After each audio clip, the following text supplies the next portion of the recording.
ሰላም እንዴት አላችሁ? የኢትዮ ታይምስ ቤተሰቦች ለሰዓቱ የተመረጡ አዳዲስ መረጃዎችን ይዘንላችሁ ቀርበናል። ከመረጃዎቻችን መካከልም ድሬዳዋ ከተማ የኦሮሚያ ነበረች የሚለው የጠቅላይ ሚኒስትር ዶክተር አብይ አህመድ ንግግር በሶማሌ ተወላጆች ዘንድ ተቃውሞ ማሰማቱን፣ ተቀዳሚ ሙፍቲ ሀጂ ኡመር ኢድሪስ የተቀበሩበት ስፍራ 12ኛ የህዝብ ሙስሊም የመቃብር ስፍራ በመሆኑ እውቅና ተሰጥቶት የአዲስ አበባ እስልምና ጉዳዮች የመካነ መቃብሩና ሰሞኑን ውዝግብ ያስነሱ ጉዳዮችን በተመለከተ መግለጫ ማውጣቱን፣ በአማራ ክልል ይፈጸማል የተባለ ጥቃትና ኢሰብአዊ ድርጊት በገለልተኛ አካል እንዲጣራ መጠየቁን፣ ግብጽ የኤርትራ ሉዓላዊነትና የግዛት አንድነት እንዲከበር ድጋፍ እንደምታደርግ መግለጿን የሚሉ መረጃዎችን ይዘንላችሁ ቀርበናል። ዝርዝሩን ለማድመጥ ቻናላችንን ሰብስክራይብ በማድረግ የደወል ምልክቷን በመጫንና መረጃውም ለብዙዎች እንዲዳረስ ላይክ በማድረግ እስከ መጨረሻው አብራችሁን ቆዩ።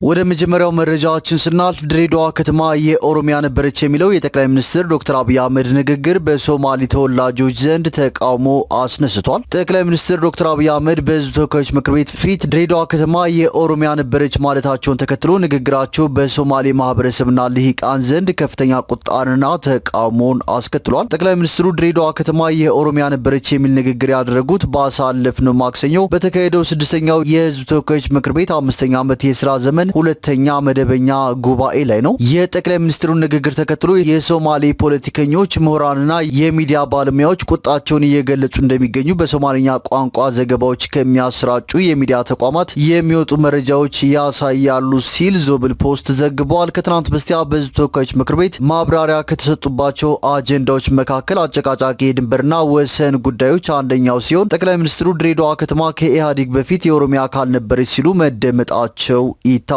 ጠቅላይ ሚኒስትር ዶክተር አብይ አህመድ ድሬዳዋ ከተማ ከኢህአዴግ መምጣት በፊት በህገ መንግስቱ መሰረት የኦሮሚያ አካል ነበረች የሚል ንግግር ካደረጉ በኋላ ከኦሮሚያ ተገንጥላ ሄደች ሲሉ የተደመጠ ሲሆን የተለያዩ የሶማሊኛ ቋንቋ የበይነመረብ ሚዲያዎች፣ ልሂቃኖችና ፖለቲከኞች ዋነኛ ትኩረታቸውን በዚህ ጉዳይ ላይ አድርገው ጠንካራ ተቃውሞ እያሰሙ ይገኛሉ። የጠቅላይ ሚኒስትሩን ንግግር ተከትሎም ድሬዳዋ የኦሮሚያ አካል ለመሆኗ ምንም አይነት የታሪክ ማስረጃ በሌለበት ሁኔታ አብይ አህመድ ጉዳዩን የገለጹበት መንገድ የግዛት ማስፋፋትና በኃይል የመዋጥ አካል ነው ሲሉ የሶማሌ ተወላጆች ጠንካራ ተቃውሟቸውን በማሰማት ላይ ይገኛሉ። በሶማሌ ፖለቲካ ባላቸው ተደማጭነት የሚታወቁትና በኦሮሚያና ሶማሌ ክልሎች መካከል በድሬዳዋ ላይ በሚነሳው የባለቤትነት ክርክር ዙሪያ በብርቱ ተሟጋችነታቸው ለተደጋጋሚ እስር የተዳረጉት አደም አላሊን ጨምሮ በርካታ የሶማሌ ልሂቃን በጠቅላይ ሚኒስትሩ ሰሞንኛ ንግግር ላይ ጠንካራ ትችትና ተቃውሞ በማሰማት ላይ ይገኛሉ። የሶማሌ ተወላጆች በጠቅላይ ሚኒስትሩ ላይ ባነሱት የግዛት ጥቅለላ ተቃውሞ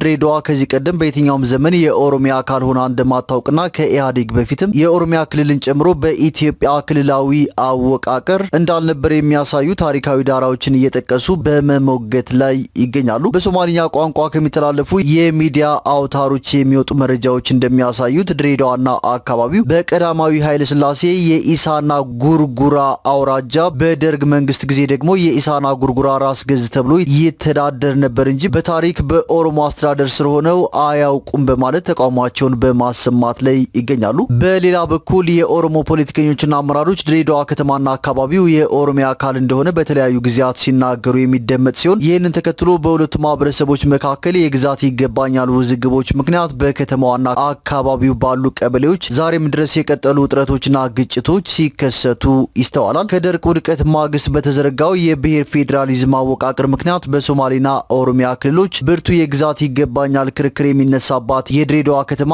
ከአዲስ አበባ በመቀጠል ተጠሪነቱ ለፌዴራል መንግስቱ በሆነ የከተማ አስተዳደር ስር በመተዳደር ላይ እንደምትገኝም ይታወቃል። የድሬዳዋ ከተማ ለበርካታ ዘመናት የተለያዩ ማህበረሰቦችን በአብሮነት አቅፋ የያዘችና የፍቅር ከተማ ተብላ የምትታወቅ ብትሆንም ከተማዋን ከ1997 ዓ.ም ወዲህ የኦሮሞና ሶማሌ ተወላጆች ብቻ እየተፈራረቁ ሲያስተዳድሯት ኖሯል። ይሁን እንጂ ከቅርብ ጊዜ ወዲህ በድሬዳዋና አካባቢው የድንበር ይገባኛል ግጭቶች በኦሮሚያና ሶማሌ ክልሎች እየተባባሱ የመጡ ሲሆን የሁለቱ ክልሎች ጸጥታ ኃይሎች በተለያዩ ጊዜያት በከባድ መሳሪያ ጭምር የታገዘ የተኩስ ልውውጥ እስከ ማድረግ መድረሳቸውን ከአካባቢው የሚወጡ መረጃዎች ያሳያሉ። የጠቅላይ ሚኒስትሩን ንግግር ተከትሎም ከሶማሌ ክልል መንግስት አመራሮችም ሆነ የሶማሌ ብልጽግና ፓርቲ እስካሁን የተሰጠ ይፋዊ አስተያየት ባይኖርም ጉዳዩ በመንግስት አመራሮች መካከል ውጥረትን ሊያስከትል ይችላል ተብሎ ይገምታል ሲል ዞብል ፖስት ዘግቧል።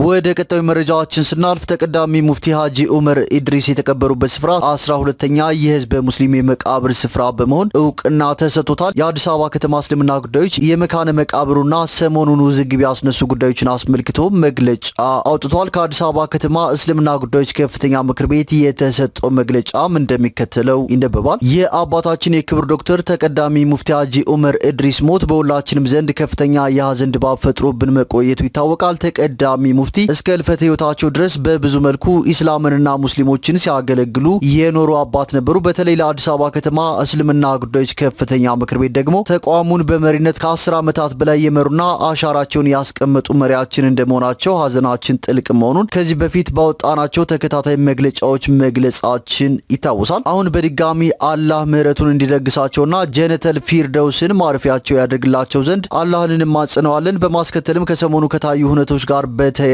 በቀጣይ ነጥቦች ላይ የምክር ቤቱን አቋም እንደሚከተለው ለመግለጽ እንወዳለን። አንደኛ፣ ለህዝበ ሙስሊሙ አንድነት የመስራት ታሪክ ያላቸው ሙፍቲ ሞት ህዝባችን በሀዘን ውስጥ በነበረበት ሁኔታ ከቀብር ስፍራቸው ጋር ተያይዞ አላስፈላጊ የሆኑ ንትርኮች መነሳታቸው አሳዝኖናል።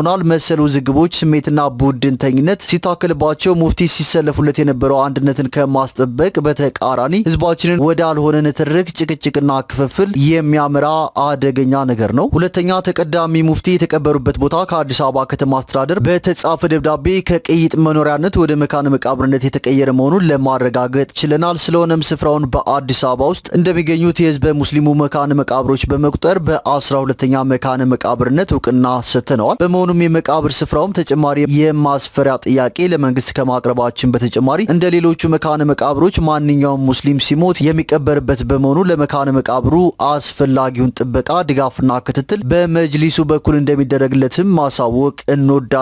ስለሆነም ከአሁን በኋላ ከመካነ መቃብሩ ጋር በተያያዘ የሚደረጉ ማንኛውም አይነት አጀንዳዎች ሊቆሙ እንደሚገባ እናሳስባለን። በሶስተኛ ደረጃ ከዚህ በኋላ የተለያዩ አጀንዳዎችን ምክንያት በማድረግ በህዝባችን መካከል ክፍፍልን የሚፈጥሩና የሚያባብሱ እንዲሁም ሰላምን የሚያፈርሱ ንትርኮች፣ ጭቅጭቆችና ውግዘቶች እንዲቆሙ እናሳስባለን። ውይይትን፣ መማማርንና መተሳሰብን ዓላማ ያላደረጉ መልእክቶች በማህበራዊ ሚዲያም ሆነ በማንኛውም መድረክ እንዳይተላለፉ ጥሪ እናደርጋለን። አራተኛ፣ ለየትኛውም ሃይማኖታዊ አለመግባባቶች መፍትሄ ፍለጋው መንገዱን አላህ እንደነገረን መመለሻችን ቁርአንና የነብያችን ፈለግ ወይም ሱና ዋቢ በማድረግ ሊሆን ይገባል። በዚህ ረገድ አርአያዎቻችን መልእክተኛውና ሰሃቦቻቸው ናቸው። ዑለሞችና ዱዓቶች የህዝባችንን የዲን ግንዛቤና እውቀት ለማስፋት የምታደርጓቸው አስተምህሮቶች፣ ዳዕዋዎች በመልካም የማዘዝና ከመጥፎ የመከልከል ጥረቶች ከስሜት በራቀ በእውቀት በጥበብና በለዘብታ ቃል የተላበሰ መሆኑን ባረጋገጠ መልኩ ሊቀጥል እንደሚገባ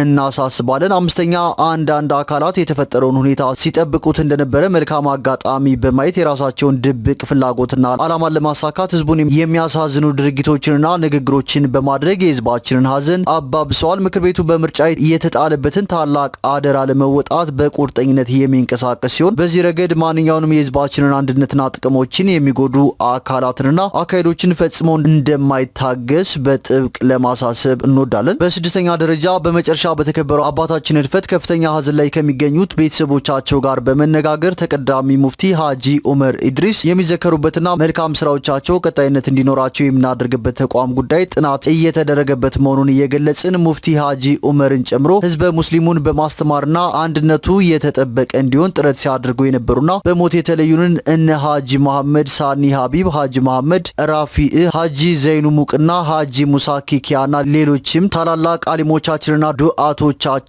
አላህ ጀነተል ፊርደውስን እንዲለግሳቸው አላህን እንማጸነዋለን። ህዝበ ሙስሊሙም የእነርሱን መልካም አርአያነትን በመከተል ኢስላማዊ እውቀት እንዲሰራጭና የህዝበ ሙስሊሙ አንድነት እንዲጠናከር የበኩሉን ሚና እንዲወጣ ጥሪ እናደርጋለን በማለት የአዲስ አበባ ከተማ አስተዳደር እስልምና ጉዳዮች ከፍተኛ ምክር ቤት መግለጫ አውጥቷል።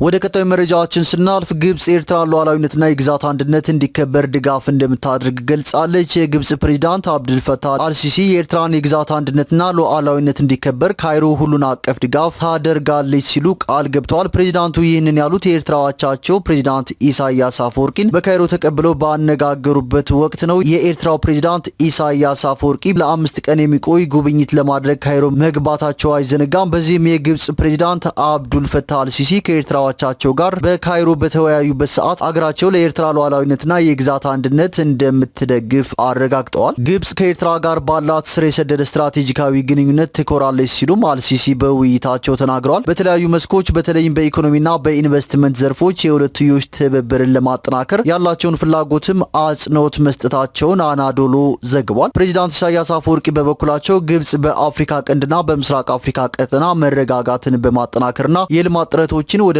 ደረጃ ለማድረስ የሁለቱ ሀገራት ዲፕሎማሲያዊ ትብብር ጥልቅ ጠቀሜታ አለው ሲሉ ተደምጠዋል። የኤርትራ ፕሬዝዳንት ይህ የግብጽ የ5 ቀን ጉብኝት እቅድ ኢትዮጵያ የአሰብ ይገባኛል ጥያቄ በተደጋጋሚ ያነሳች ባለችበት በአሁኑ ወቅት መሆኑ በምስራቅ አፍሪካ ውጥረቱን ሊያባብሰው እንደሚችል አመላካች ጂኦፖለቲካ እንቅስቃሴዎች ታይተዋል። ባለፈው ማክሰኞ ዕለት የኢትዮጵያው ጠቅላይ ሚኒስትር ዶክተር አብይ አህመድ በሕዝብ ተወካዮች ምክር ቤት ቀርበው በሰጡት ማብራሪያ ከኤርትራ ጋር በአሰብ ጉዳይ ዓለም አቀፍ ሽምግልና እንዲደረግ መጠየቃቸው አይዘነጋም። ኤርትራ በ1991 ዓ.ም ከኢትዮጵያ ነጻነቷን አግኝታ መገንጠሏ ኢትዮጵያን ወደብ አልባ አድርጓት ከ30 ዓመት በላይ ሆኗል። በዚህ ጉዳይ ላይ የኢትዮጵያ መንግስት ኢትዮጵያ የወደብ መተንፈሻ አጥታ ተዘግታ አትቀጥልም የሚል አቋም ይዞ የቀጠለ ሲሆን ጉዳዩንም በርካታ ምሁራኖች ድጋፍ እየሰጡት ይገኛል። በዚህም ኢትዮጵያ ከኤርትራ ጋር የፖለቲካ ውጥረት ውስጥ ባለችበት በአሁኑ ሰዓት ታሪካዊ የኢትዮጵያ ጠላት የሆነችው ግብጽ ለኤርትራ ግዛትና ሉዓላዊነት ድጋፍ እሰጣለሁ ስትል በዛሬው ዕለት ለአስመራ መንግስት ቃል ገብታለች። በአልሲሲና በኢሳያስ መካከል የተካሄደው ውይይት ቀጠናዊ ጉዳዮችን የዳሰሰ ሲሆን በሱዳን እየተካሄደ ስላለው ጦርነትም ተመልክቷል። ሁለቱም መሪዎች በሱዳን ባለው ጦርነት ላይ ያላቸው አቋም ተመሳሳይ መሆኑን የገለጹ ሲሆን ብሔራዊ መንግስታዊ ተቋማቱን ወይም የሱዳን ጦር ኃይሎችን ለመደገፍ ቃል ገብተዋል። ነገር ግን በጀኔራል ሐምዳን ዳጋሎ ወይም ሄሚቲ የሚመራውን የትይዩ መንግስት እንደማይቀበሉት አረጋግጠዋል። ወደ መጨረሻው መረጃችን ስናልፍ በአማራ ክልል ይፈጸማል የተባለ ጥቃትና ኢሰብአዊ ድርጊት በገለልተኛ አካል እንዲጣራ ተጠይቋል። በአማራ ክልል በንጹሃን ዜጎች ላይ ይፈጸማል ያለውን ጥቃትና ኢሰብአዊ ድርጊት ለማጣራት ገለልተኛ አካል እንዲቋቋም የዓለም አቀፍ የአማራ ዲያስፖራ ዲፕሎማሲ ግብረ ኃይል ጥሪ አቅርበዋል። ግብረ ኃይሉ ሰሞኑን ባወጣው ጋዜጣዊ መግለጫ በጉዳዩ ላይ ዓለም አቀፍ ተጠያቂነት ለማምጣት እንዲሰራም ጥሪ አስተላልፏል። የዓለም አቀፍ አማራ ዲያስፖራ ዲፕሎማሲ ግብረ ኃይል ህዝብ ግንኙነት ኃላፊ ዶክተር ሽፈራው ገሰሰ ግብረ ኃይሉ በውጭ ያለውን የአማራ ማህበረሰብ ጥያቄ በተቀናጀ መልኩ ለማቅረብ በቅርቡ የተቋቋመ መሆኑንም ገልጸዋል። በተመሳሳይ ሁኔታም ዓለም አቀፍ የአማራ ህብረት በአማራ ክልል እየተባባሰ ነው ባለው ሰብአዊ ቀውስ ጥልቅ ስጋት እንደገባው ለተለያዩ ዓለም አቀፍ ተቋማት ባስገባው አስቸኳይ የአቤቱታ ደብዳቤ አመልክቷል።